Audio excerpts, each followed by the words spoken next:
welcome to AAFCA's Best of 2020 recap, Best in TV. Today we'll be recapping our picks for the best Black television shows of 2020 with AAFCA critics and led by our fearless leader, Gil Robertson. Gil, take it away. Thank you, Sharronda. In a year where Black film and TV has excelled, we wanted to celebrate the achievements we've had on television. Our critics will discuss AAFCA's top 5 picks and offer their insights and thoughts about those shows. Let's first start by introducing the panel. KB in Houston, Kathia Woods in Philadelphia, Ronda Racha Penrice in Atlanta, and Sharronda Williams in Atlanta. Ladies, take it away. So for our first show today, we'll be discussing Insecure. I'm on this forward path, I'm focused. It's like no job. No man. All of this sounds bad, but it's actually really good. It's good vibes on. What's the latest on Asian Bay, by the way? It's all good sex and witty banter, but... Hold on. He dicks you down, makes you laugh. Hey. What's the problem? Because I don't hear it. I know that you and Condola are friends. Hey! LA is just so small. So small. Where are all the good men at? Where are your exes? Let me run up on them like you running up on mine. Why did I think I can do this? Girl, don't act like you don't have shit to offer. Issa D's office, please hold. If you bad in your bag, throw your hands up. This is Issa D. I need your notes on the flyer by 5 p.m. Sorry, that's right. My assistant's kind of a mess. Sapphire, you're a mess. I'll get back to you right away. Spencer over there offered me 5 figures for 1 night of passion. Now, I'll take one for the team. Just say the word. I'll never say the word. Yes, you can. No. The word is...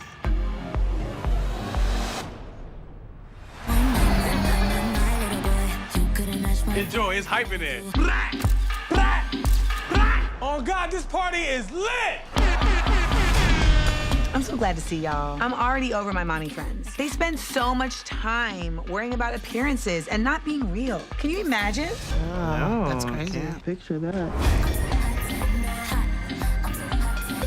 Who's stressed? Not you. Who the best? It's you. Who gonna kill it? It's you. I'm sorry, I can't. Wait, what? I got shit going on over here too. You do? Yeah, bitch. It's like your life, but worse. Oh, yeah. Oh, okay. KB, we'll start with you. This particular season of Insecure was actually my favorite. You know, there is something about the complexities and the beauty in reuniting with an ex. You know, I know a lot of people have an opinion about Issa and Lawrence, but for me, there's a certain maturity that has happened in both of them, a lot of growth and a lot of challenging conversations that have created the space and room for forgiveness. And that's something that I have seen. You know, Low Key Happy was one of the most beautifully shot episodes of television this year. And, you know, shout out to Insecure for knowing how to light Black bodies, you know, and do so much more. And the makeup and the hair, it was just stunning. But even more than that, the writing of the episode was so beautiful. And just being able to have these two characters who have been through the ringer since the beginning of the show, just reunite in a very authentic, organic, kind of natural way is beautiful and something that I love. Now, I will say we all knew that Condola was pregnant, but I still don't want it. So that's going to be my only gripe with this season of the show. I definitely did not want that. But I think, you know, the storyline between Issa and Lawrence, and then also the storyline between Issa and Molly, and what happens when you have this long-term friendship that goes left and it feels like it can't be repaired, what that looks like. So I feel like there's a growth and maturity and Insecure in this season that I absolutely adore. So yeah, it's been fabulous. I love the season. I love the fact that they explored, for me, Lawrence and Issa getting back together, it makes sense because they've grown as people and there's a familiarity there. But for me, the biggest one is her and Molly. So many of us have gone through this, or we've held on to a relationship because we've been friends with this person for a long time. So we feel like we got to hang on, even though we're growing 360 degrees apart. I went through this with a friend that, you know, we were in each other's weddings, college, since 18, but we've been going like this for a minute. So I think, that's a really deep loss. And I love how they address this. I also feel like we got to delve a little bit deeper into Molly. Molly has some things she needs to get cleaned up. We always talk about Issa's mess, but Molly, there is a reason why she sabotages her relationships, why she's always this need, like she fights to win. You know how you argue with somebody and you're arguing points? I feel like Molly fights to win. It's not necessarily always about her being right. And we also got to see that vulnerability, you know what I mean? I think Yvonne is a wonderful actress, but that to me was the biggest takeaway, where we got to have a conversation about a subject matter that we're all familiar with, but we don't enough talk about. Great season. Yes, this season of Insecure really touched a nerve with people. And it's really, really like surprising to me that the writing staff and that didn't see that Issa and Molly's friendship would go to this level. They didn't see that it would resonate with so many people, and that would be the main takeaway of this season. So the fact that, we are getting to see Black women especially navigate their relationships, because so many, like being honest, so many of the portraits that we see of Black female friendships is that they're all just perfect and my girl is here for me no matter what. And, sometimes that may actually come to be later, but it isn't the case now. And I know that one of my younger friends, she was like, she and her group of friends have never talked about Insecure as much as they talked about it this season, because Molly and Issa's characters are really at the age where your friendships are going to go through some growing pains. And when we're so used to seeing the focus so often just be on the romantic relationships, and to be reminded that there are other relationships in life that are important to you, and that with your friends is one of them. Yeah, I think for Insecure, it's been such a pleasure just to have a show that represents so many different complex layers of Black women. And it seems like we only get that type of show once every couple of years, right? You have Living Single and you have Girlfriends. It's like that's not something we get to see every year. And I think it's something that at times, before Insecure came out, I really took for granted. And also too, to have a show that explores the complexities of relationships, of navigating your career, of being successful and trying to navigate, romance. And I think that they cover so many different topics while keeping it appealing, keeping it funny and fresh and hip. But it's something that everyone finds something that they can take from an episode and apply it to real life, something that has happened to them. And I don't think we really have a Black show like Ronda. This show causes so much discourse. This is a show that people talk about with their friends. They talk about it with their family. At work, we have discussions about this on social media. This is a show that has really dominated all the different facets of conversation and topics. And the fact that this is a Black show that I also see non-Black people relate to in the same way, I think that's something very important that's to be said. And I think it's also to give kudos to Issa, who has taken something where she might have felt like she was the only awkward Black girl, and has really turned Insecure into something that is really relatable for everyone, regardless of age or race. And that's because one of the things, listening to you, Sharronda, and being reminded that Girlfriends did cover a lot of this territory before, but one of the distinctions, how Insecure has been able to distinguish itself, is that it leans into the culture. And so when you watch Insecure, you don't just feel like I'm seeing how you are in the privacy of your own home, in your own controlled environment, but that you are surrounded by your culture. And I feel like I'm really being taken into your world and how you have to navigate every piece of your being in it. And I will say, I think a lot of the discourse is because we have become so attached to these characters because we see ourselves reflected in at least a portion of them or some part of their journey. And I would be remiss too if I didn't talk about this season, them kind of tackling, postpartum depression and what that looked like, kind of as well for Tiffany and how her relationship, even with her husband, how they navigated kind of those challenges. I also often feel like we don't get enough Kelly, because Kelly is really a stand-up friend, particularly, to Tiffany during this challenging time. And she's really there kind of helping with the baby a lot more, especially because Tiffany is trying to navigate this. So I just think this season in particular was fantastic. I also would be remiss if I did not mention Molly and Andrew, because in a lot of ways, Molly will so easily compromise with Andrew and will not give that same attention to Issa. And it's hard because, you get to a certain age in your friendships, particularly with your girlfriends, where one of two things happens. And we see this with Issa and Molly, but mostly with Molly, Molly is choosing love firmly, like she's choosing, she's like, okay, well, I'm willing to work on this, but you're not willing to give that same attention to detail with your best friend.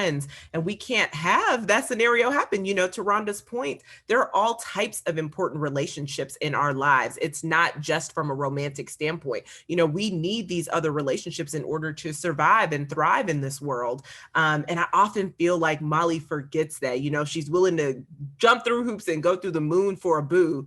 But when it comes to her best friends and realizing her own faults and taking responsibility and accountability for her actions, she doesn't do that as well. And so I love seeing this, and I'm so psyched about where it's going to go next season because there's so many different directions that it can go in. And I'm just looking forward to seeing how these characters continue to grow. I also want to add, and Rhonda, you brought this up, or you let us know about it, about how much Insecure gives jobs to women behind the camera. With the episode of Natasha writing, one of the most talked about episodes this season at Insecure, but also to the women directing. You had Kerry Washington directing. The fact that this show gives so many Black women so many additional opportunities outside of just being in front of the camera, something that we've been talking a lot about in this industry, I think is very important to throw that out as well. And also, Issa as a character, we've seen her not be unsure in her job choices in the other seasons. And for her to realize that she's been just preparing for all that she was supposed to be doing. And, now, she's an entrepreneur now. She is all of those things that she's done in the nonprofit world are all coming together. And that's another source of tension with Molly, is that when your friend who's financially secure and is used to bailing you out sees that you got it now and you've kind of found your way and you are no longer dependent on them in that way, we see a lot of that too. So. For the next show that we'll be discussing is Lovecraft Country. I love stories. Heroes go on adventures in other worlds, defy insurmountable odds. Stories are like the living thing. My father, he wrote me. Said we have a secret legacy, a birthright that's been kept from us in Lovecraft Country. That place, it's not real. You sure? They don't like outsiders at all. I found more than a few stories about travelers being attacked in the surrounding woods. By what?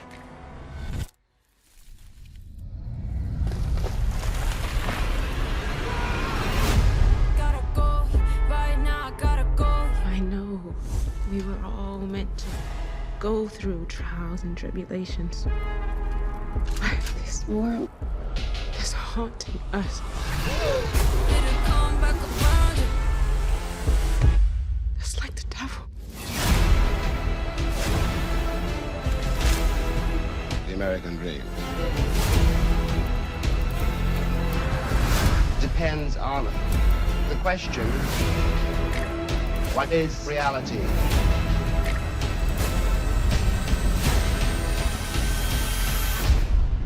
What is reality?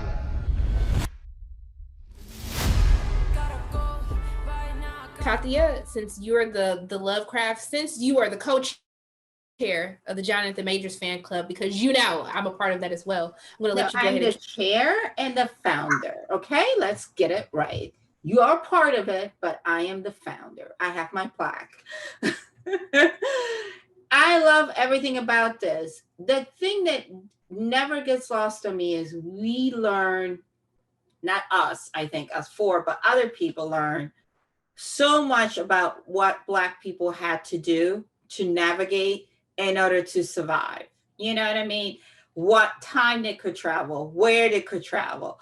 That, you know, the Green Book was more than what was said in that other little movie, but you know, people were really putting things together and researching and physically putting themselves in harm's way to see, is this really a safe place for me to eat? A safe place for me to go? And then throw on top of all of this, you got shape-shifting, secret societies, ghosts, magic. I mean, damn it, it's hard enough to be a Black person. Now you got to tell me, like, you got things that aren't human coming after me. And then also, I also love the fact, for me, I think we talk about it, but how Atticus has to navigate with the fact that his father is gay. That's a hard thing for a Black man to digest, especially like he's like, wait a minute, I got to deal with racism. I got to deal with all of this. I got to deal with my military stuff, and my daddy's in the closet. He's in love with another man. Like, come on. And is he even my daddy? Like, it's just a lot of stuff going on. And I think if anybody else was attached to this show, it would be imploded and it would be messy. But the messiness intertwines and drives these characters, and the secrets that they all have from one another is what makes us lean in, because we want to know, is, okay, are you who you say you are, or are you disguised? Is this, when is he going to find out about this situation? I think all of that is great, and it's great for television, but most importantly, it's great for Black television. Love Lovecraft. I really hope we get a second season. It's a catch-22 for me, because it can go either, I don't want it, I want it, but then it needs to be as great as this. So I'm in between, but love the show. Oh, yes. As the author of African American History for Dummies, I just cannot be more ecstatic about what Lovecraft Country has done. And being in all these Lovecraft Country groups that I've been in, it's just refreshing for people to swap, like, you know, the historical background of the different episodes and just the little things they do, like having a picture of Mary Church Terrell and just people you would never hear of. And that's because, you know, Misha Green has been dedicated, as we saw with Underground, in kind of creating work that centers our history and our culture. And for Lovecraft Country, she actually teamed with two former Black, you know, history, Black studies, African American history and studies professors to create this show. And it's just amazing. And then also the voice that it's given to Black sci-fi enthusiasts can just not be understated. One of my dearest friends in the world, Cherie Renee Thomas, is credited with editing this volume called Dark Matters that really carved out a space for Black people in the contemporary sci-fi publishing world. And to see those types of stories and that inclination, and, you know, just to be given to a mainstream audience, has just been wonderful. So Lovecraft Country is one of the most original shows that we've seen in such a long time. And with this show and I May Destroy You, HBO is definitely trying to reclaim its throne. For Lovecraft Country, it's one of those shows that has been educational in so many different ways. It's been a show that has educated this white-dominated industry that Black people exist in the genres of sci-fi, of horror, of romance, of war, you know, especially, you know, with all the other, with, you know, 5 to 5 Bloods coming out, also with Jonathan Majors, showcasing that Black people, like, we existed in the war as well. But it's also been something that has been so touching and joyful to experience, is educating Black people about their history. about our history, because this is something that we're taking out of schools. People don't, there's stuff that I learned in Lovecraft Country that all these years of grade school, of high school, of college, of, graduate college has never taught me. And I think it's really important to also note that like a Black woman did that for us. Okay, a Black woman showrunner, which I want to be intentional in saying that, because even with the promotion for Lovecraft Country, the Jordan Peele and the J.J. Abrams, they have dominated this conversation, but it is a Black woman at the core of this story, and really bringing this to the Black community and really to the world, that we exist, that we existed in the past. Like, even this is in a period of our past, but it's a past that it hauntingly relates to what we're going through today. And so I think that it literally was like the summer, the end of summer event, to be able to talk to Black people, to witness through social and conversations of the 15 million groups, like Ronda said, that we've been a part of how much that we've learned about ourselves, about our culture, and also too that we deserve to be here. And after this year of TV, especially with Lovecraft, I don't want to ever see there's no Black people in sci-fi, in horror. Like, I don't want to hear it, because Lovecraft has been the show to really prove that it could be done, and it works. And it can be predominantly Black. Blackity Black. And then I'm done. And kudos for Jordan Peele, though, for using his power to stand behind Misha Green, because even with the extraordinary work that she has done, let's be clear. It was his idea, and he brought her into the fold and just let her go, and she just created something, I'm sure, beyond anything that he ever imagined could be. I will keep this short. I definitely feel like Lovecraft Country has brought Black people into the sci-fi horror space and taken it to new heights. I definitely want to see more of us in these two genres specifically. What I love that Misha was able to do was to make a mashup in this show. And so it is not only a sci-fi journey, it is not only a magical journey, it is not only a horror journey, but it's also a history lesson, and it is just an opportunity for us as Black people to see ourselves reflected in a number of characters, because, in addition to all of these other elements that are attacking our family, it really is at the core very much still a family drama, with characters who are still learning and growing and trying to navigate each other and trying to understand themselves. And so just being able to see these nuanced, layered, complex, and even oftentimes calculated Black characters in this way is something that was extraordinary. It's great to be a part of this. I always say, what a time to be alive, and truly what a time to be alive to kind of see this come to fruition in the way that it has. While I may not always agree with all the choices, because there are a lot of choices in that finale that I just was like, what we doing, guys? What are we doing? Whether or not I agree with all the choices, it doesn't matter. It's still a revolutionary body of work. And, I still enjoyed watching this. And I think that not only were they able to do something extraordinary with the writing, but the performances, I think they picked the right cast, or rather, those characters chose the right actors. I don't know which one it is, but I will say that they definitely had the right people in the right place at the right time. And they're giving us something to look forward to in the future to be able to see more of. And, Ronda said HBO is coming for the throne. And I'm like, child, this year HBO gave us the throne, because they really highlighted so many Black women in their bodies of work. So I love it. Absolutely. And so, yeah, shout out to Lovecraft Country, because it was bomb. And so for our next TV series that we'll be discussing is I May Destroy You. Where is my shot glass? Can't you see? I'm drinking shots. Where is my shot glass? Can't you see? I'm drinking shots. Where is my shot glass? Can't you see? I'm drinking shots.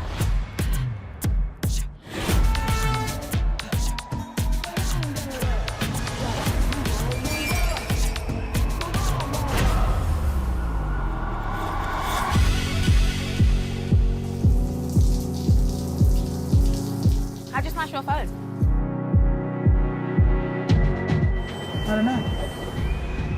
cool. How'd you get that? I just wanted to know, how did last night end? I've got this thing in my head of like this guy. Because now you're calling it something that I never. How are you doing? I'm great as long as I'm around people.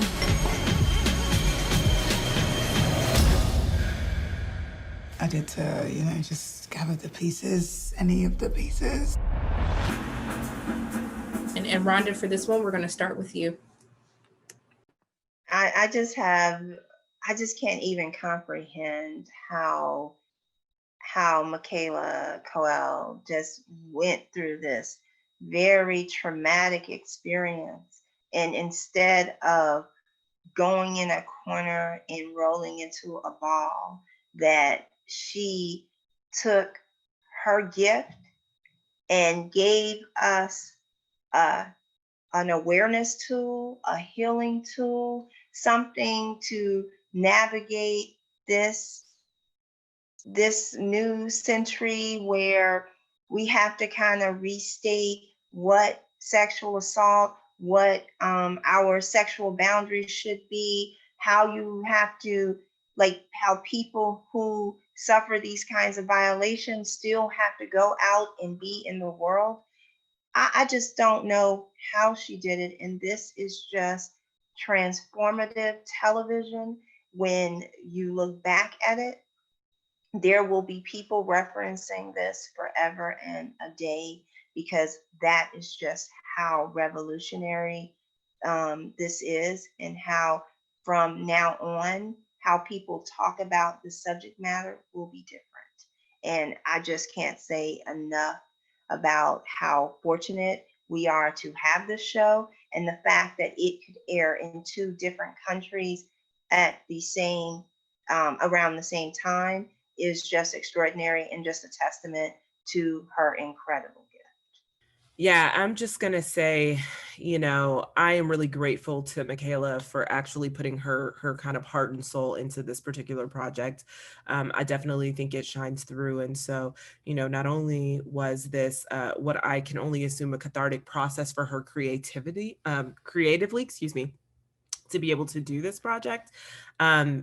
To Rhonda's point, it is so much more than that. And it is a bold conversation starter, a conversation that we, not only in this generation, but just globally, that we have yet to have, but that is necessary to have. And so, I appreciate that she really took the time and that she put her energy into this.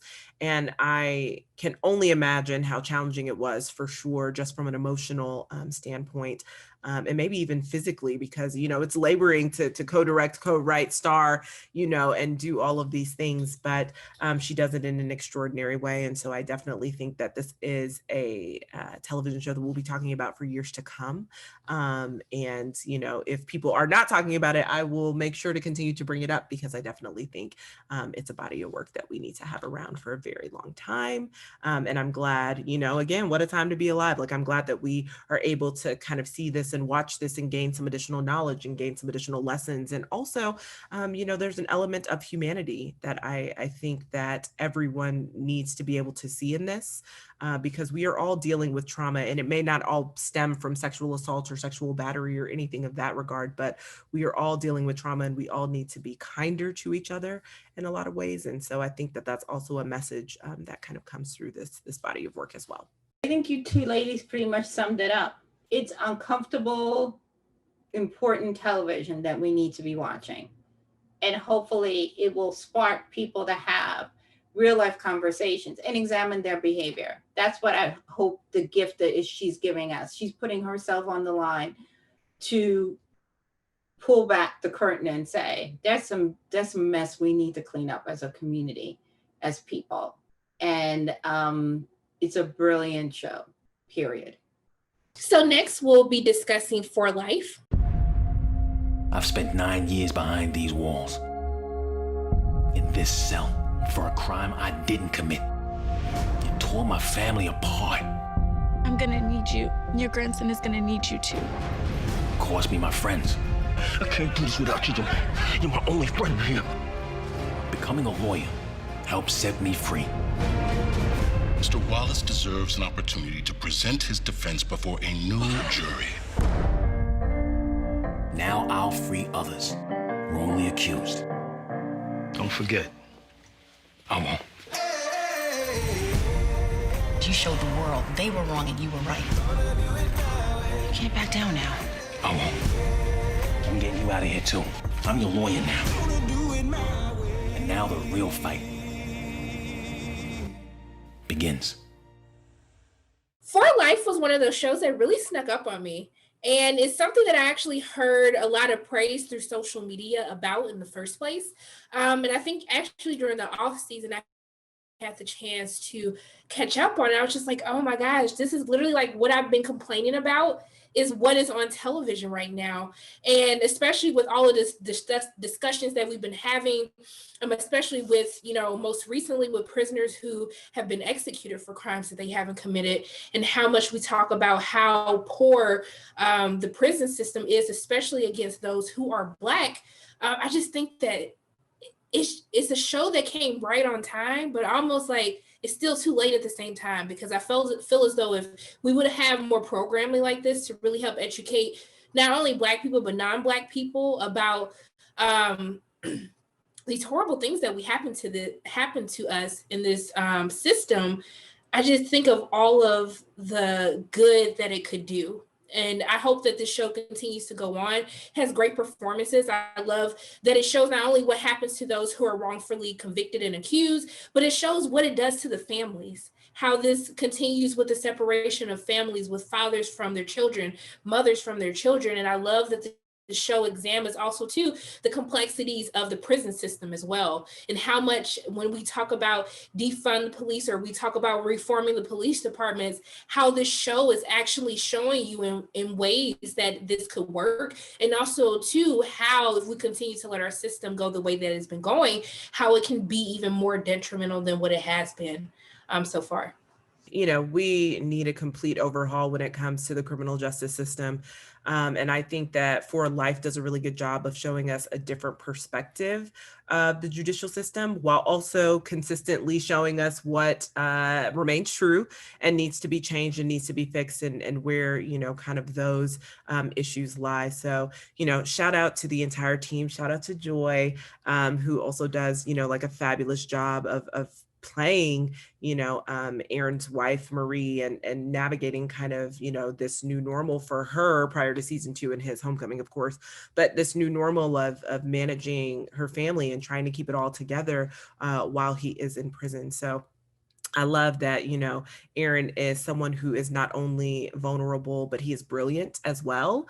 And I think a lot of times, oftentimes, we see that the judicial system, not only do they treat our inmates very inhumanely, but they also just don't give them credit where credit is due, particularly, when it comes to them being kind of brilliant and bright and figuring out this scenario. And so, Aaron is a complex and very layered character. Obviously, he's based on Isaac Wright Jr., but he is very layered. He's very complex. And, I really enjoy that we kind of have this body of work on TV. I love the fact that they don't make it seem so clear and cut. There's a lot of gray here, which is what the justice system is. It wasn't designed for us.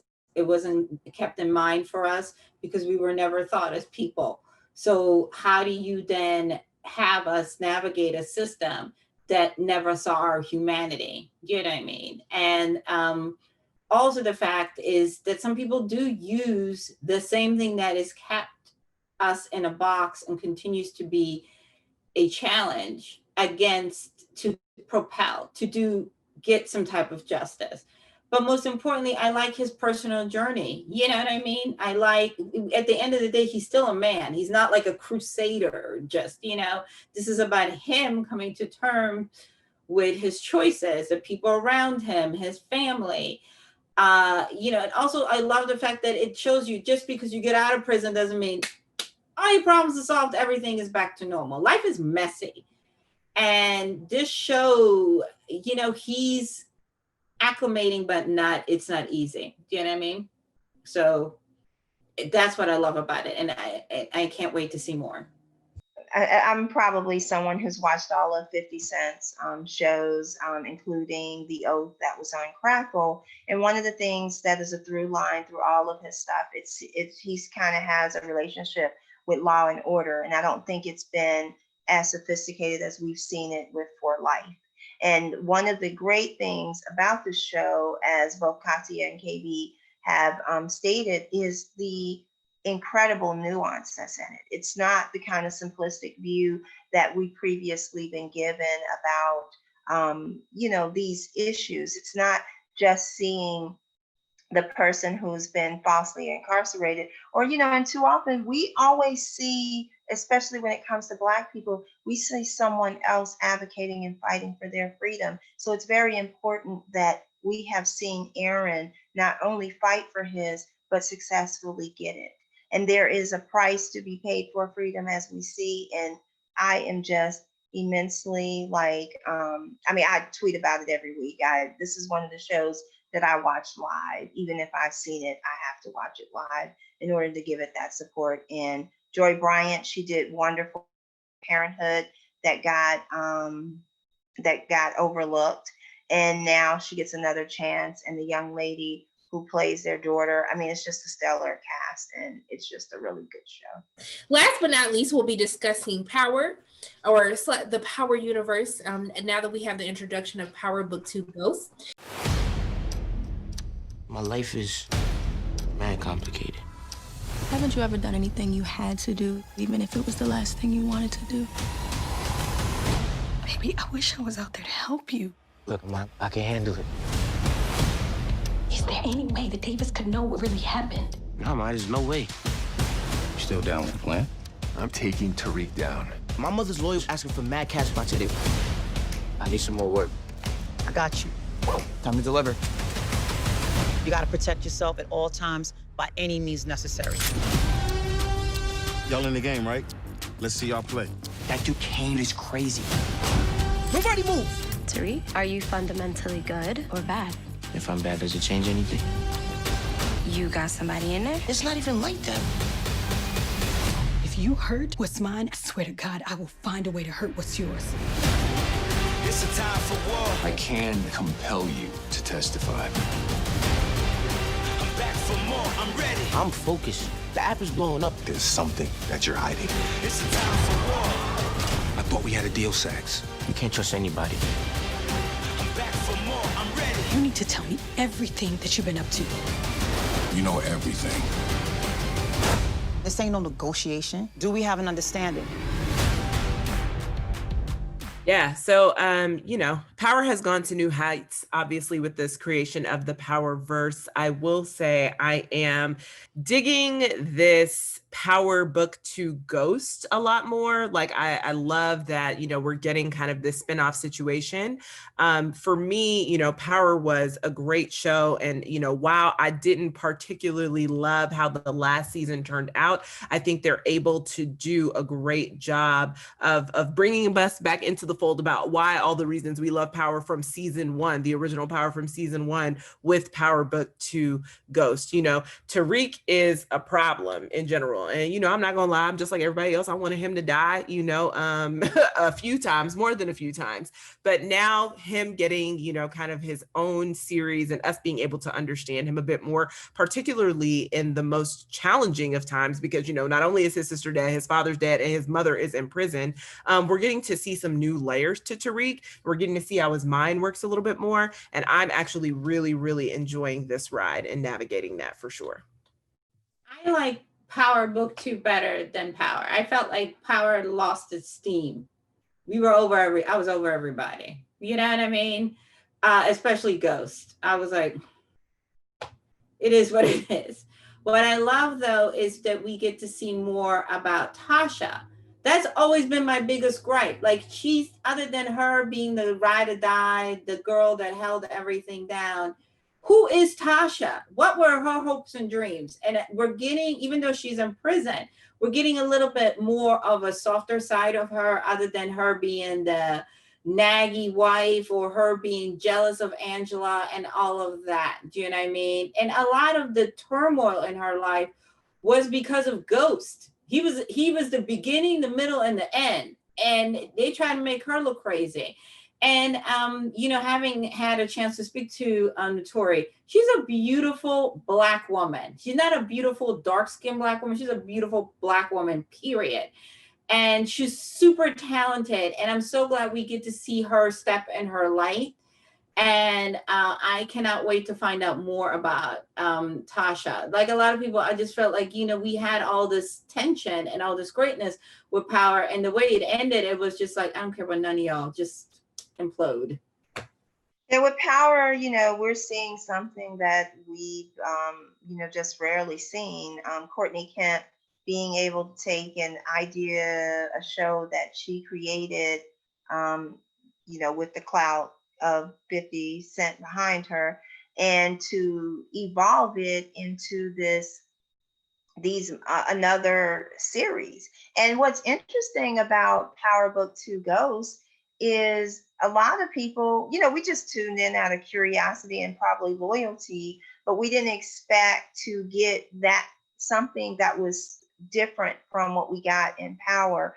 And it's like they had a conversation, like, you know, and the things that were complaints, like, you know, Tariq being the most hated person. So now people are like, oh, Tariq a little smart over here. Tariq has different ideas. And also one of the biggest things is the incorporation of Afro-Latina, Afro-Latinx storyline. And so now we don't have just the Angie Valdez, you know, representing the Latino Latinx population, and then, you know, to see Mary J. Blige in a kind of role that we haven't seen. I mean, it's just amazing to see a show like reinvent itself. And like Kathia said, a lot of us was over it, but the same amount of us that was over it are like embracing Power Book 2 Ghost, and that is a tremendous accomplishment. KB, Kathia, Ronda, Sharronda, wow, you ladies really gave it good this time out. Thank you so much. On behalf of the world's largest group of Black film and TV critics, we thank you for watching. Have a happy holiday season. Best regards. Happy holidays. Happy holidays.